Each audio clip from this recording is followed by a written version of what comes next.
सभी पेंशनधारियों को नमस्कार। आज का ये वीडियो उन सभी पेंशनधारियों के लिए बनाया गया है जिनकी पेंशन पिछले 3-4 महीनों से रुकी हुई है। ये वीडियो राजस्थान में और भारत में रहने वाले सभी लोगों के लिए है जो पेंशन लेते हैं, चाहे वो किसी भी राज्य से बिलोंग करते हों, चाहे राजस्थान के किसी भी ज़िले में रहते हो, चाहे भारत के किसी भी कोने में रहते हो और किसी भी प्रकार की पेंशन ले रहे हो, जैसे कि वृद्धावस्था, विकलांग और दिव्यांग या फिर विधवा पेंशन।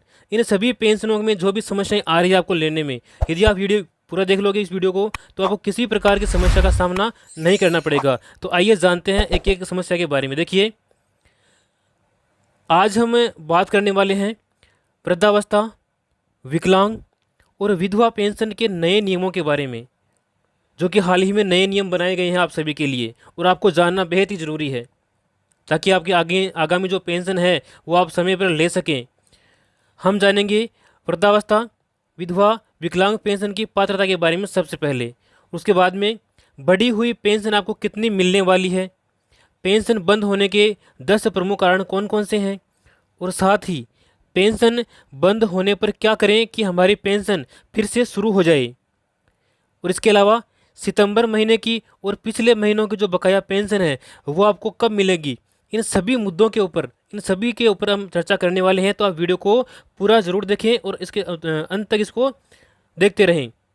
देखिए, सरकार ने पेंशन प्रणाली में कई बड़े बदलाव किए हैं, और कौन लोग अब पेंशन पाएंगे, किनकी पेंशन बंद हो जाएगी, तो आइए इन सभी के बारे में विस्तार से चर्चा करते हैं। तो सबसे पहले यहाँ पर जानेंगे वृद्धावस्था पेंशन योजना की पात्रता के बारे में कि कौन कौन से नई पात्रता के अंतर्गत आते हैं। देखिए, आवेदक जिनकी आयु 60 वर्ष या उससे अधिक होनी चाहिए वो वृद्धावस्था पेंशन योजना का लाभ ले सकता है, और वह गरीबी रेखा से नीचे यानी कि बीपीएल परिवार से हो या फिर उसकी आय सरकार के द्वारा तय सीमा से कम हो तो इस योजना का लाभ ले सकता है। इसके अलावा किसी अन्य सरकारी पेंशन का लाभ वह नहीं ले रहा हो, और साथ ही किसी अन्य सरकारी पेंशन योजना का लाभ नहीं ले रहा हो और वह भारत का निवासी होना आवश्यक है, तभी वो वृद्धावस्था पेंशन योजना के लिए पात्र माना जाएगा। इसके साथ ही देखिए, विधवा पेंशन योजना की नई पात्रताएं कौन कौन सी है। आवेदिका जो है वो विधवा होनी अनिवार्य है, और उसकी जो आयु है वो सामान्यतः 18 वर्ष से 60 वर्ष के बीच में होनी जरूरी है। इसके अलावा उसकी जो आय है वो निर्धारित सीमा से कम होनी चाहिए। जितनी सीमा सरकार ने निर्धारित की है उस सीमा के अंदर अंदर वह उसकी आय होनी चाहिए, और कोई अन्य सरकारी पेंशन या आर्थिक सहायता उसने नहीं ली हो तो ही वो विधवा पेंशन योजना के लिए पात्र मानी जाएगी। इसके साथ ही हम बात करेंगे यहाँ पर विकलांग पेंशन की पात्रता के बारे में। देखिए, आवेदक यदि 40% या फिर उससे अधिक विकलांग है तो ही इस योजना का लाभ ले सकता है। उसकी विकलांगता है वो 40% से 40% तक होनी चाहिए, और इसके लिए मेडिकल बोर्ड या सक्षम प्राधिकारी से प्रमाण पत्र उसके पास में आवश्यक रूप से होना जरूरी है विकलांगता का। साथ ही आयु सीमा सामान्यतः 18 से 60 वर्ष के बीच में उसकी होनी चाहिए, और पारिवारिक जो आय है सरकार के द्वारा तय की गई सीमा है उस सीमा से कम होनी चाहिए, तभी इस योजना के लिए वो पात्र माना जाएगा।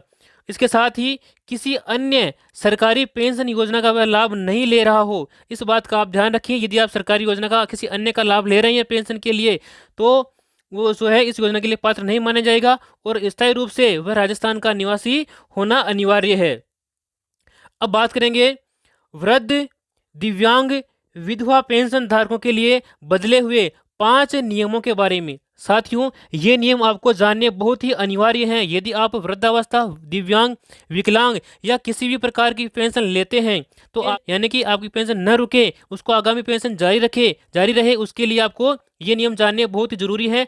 और ये जो वीडियो है वो अपने जो भी पेंशन लेने वाले भाई बंधु हैं उनके पास में शेयर जरूर करें, ताकि वो भी पेंशन समय पर ले सकें और किसी प्रकार की रुकावट उनको नहीं रहे। देखिए, 5 नियमों में सबसे पहला जो नियम है वो है अब केवल पात्र पेंशन धारकों को ही मिलेगा इस योजना का लाभ। देखिए, सरकार ने यह साफ कर दिया है कि अब केवल वृद्ध, विधवा और दिव्यांग जो पेंशनधारी है उन पेंशन धारकों को ही बढ़ी हुई पेंशन का लाभ दिया जाएगा। अब जो अपात्र हैं उनको इस योजना से बाहर कर दिया जाएगा।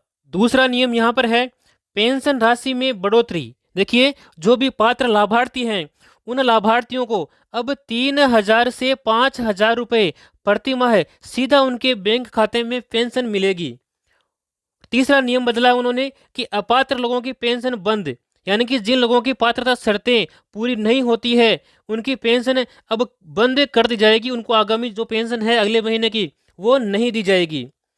अगला नियम है नियम नंबर 4। देखिए, पेंशन लेने के लिए 2 जरूरी काम उन्होंने अनिवार्य रूप से बताए हैं। वो नियम कौन कौन से हैं, वो काम कौन कौन से हैं? देखिए, पेंशन चालू रखने के लिए हर पेंशन धारक को अपना आधार और बैंक खाते की लिंकिंग, मोबाइल ओटीपी या बायोमेट्रिक से सत्यापन अनिवार्य रूप से उनको कराना होगा, तभी तभी उनकी जो पेंशन है वो चालू रह पाएगी, वरना बंद हो जाएगी।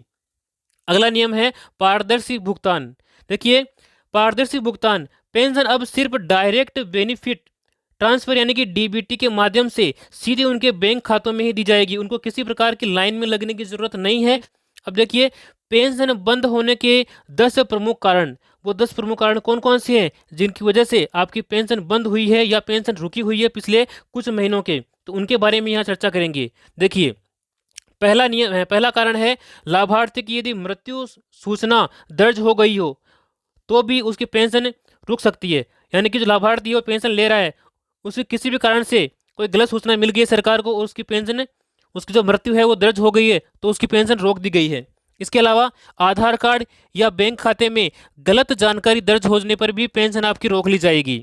लाभार्थी की आय निर्धारित सीमा से अधिक है या किसी अन्य सरकारी पेंशन योजना का लाभ ले रहा हो, या फिर पेंशन धारक का राज्य से बाहर स्थायी रूप से चले जाना, तो भी पेंशन बंद हो सकती है।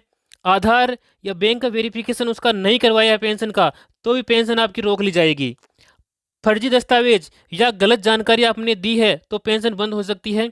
बैंक खाता बंद हो जाना या निष्क्रिय हो जाना, आपने कई दिनों से बैंक खाते का यूज नहीं किया है तो वो बैंक खाता आपका डीएक्टिवेट हो जाता है, तो इससे आपकी पेंशन की जो राशि है वो खाते में ट्रांसफर नहीं की जा सकती है।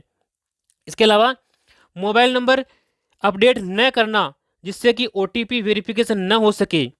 आपका जो मोबाइल नंबर है वो अपने आधार में या बैंक में कहीं पर भी अपडेट नहीं किए हैं, तो इसकी वजह से भी आपकी जो वेरिफिकेशन है वो रुक सकता है। इसके अलावा जांच में पात्रता की शर्तें पूरी नहीं होना, जो पात्रता आपकी कैटेगरी के अनुसार बताई गई है ऊपर, यदि आप उस कैटेगरी में नहीं आती हैं जांच के अंतर्गत, जब जांच की जाती है तो जांच में आपको वहीं पर बाहर निकाल दिया जाता है और आपकी जो पेंशन है वो विभाग की ओर से रोक ली जाती है। अब बात करेंगे, यदि मान लो आपकी पेंशन रुक गई है, तो पेंशन बंद हो गई है, तो आपको क्या करना पड़ेगा, किस प्रकार से आपको वापस अपनी पेंशनें चालू करवानी होगी। देखिए, अगर आपकी पेंशन बंद हो गई है तो आपको घबराना नहीं है, इसे दोबारा आप शुरू कर सकते हैं। और दोबारा शुरू करने के लिए आपको नज़दीकी सोशल वेलफेयर विभाग या फिर ब्लॉक कार्यालय में आपको संपर्क करना होगा। आधार और बैंक खाते की लिंकिंग आपको बिल्कुल सही करनी होगी, और जो जरूरी दस्तावेज हैं, जो भी कंपल्सरी डॉक्यूमेंट्स हैं, उनका आपको एक बार फिर से सत्यापन कराना होगा और आपकी जो पेंशन है वो जारी हो जाएगी, वापस विभाग की ओर से आपको दे दी जाएगी।